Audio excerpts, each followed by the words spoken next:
Handa na ang Manila North Harbor sa posibleng epekto ng bagyong Nina sa mga biyahe ng mga barko. Fully booked na po ang mga biyahe 2 araw bago magpasko. Nakatutok si Mark Zambrano.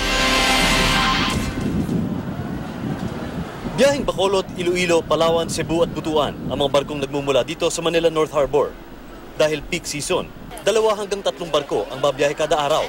Aabot sa 4,000 pasahero ang may sasakay. Handa naman daw ang pamunuan ng Manila North Harbor sa posibleng epekto ng bagyong Nina. Base sa koordinasyon ng Harbor, Shipping Lines at Philippine Coast Guard, pinagpapasyahan kung aagahan ang alis ng mga barko para hindi abutan ng sama ng panahon. Kasi pagbili ng ticket, mayroong mga numbers yan and everything. So yun yung tinatawag natin na text blast, tine-text blast sila lahat. But then, hindi pa rin natin maano, yung iba wala naman cellphone and everything. So may darating at darating dito. Pagdating dito, ina-advise din sila. If they can go home, then well and good. If not, ina-accommodate.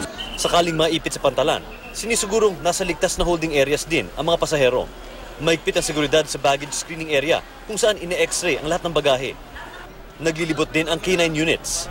Pati ang mga pasahero, kinakapkapan bago sumakay ng barko.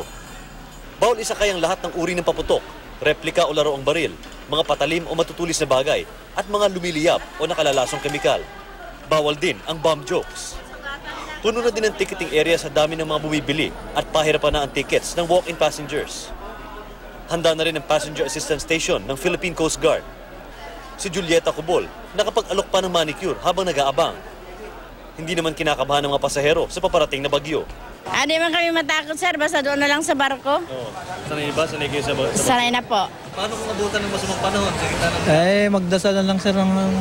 Payo sa pasahero, maging I am ready sa mga updates mula sa Coast Guard at Shipping Lines. Mark Zambrano, nakatutok, 24 oras.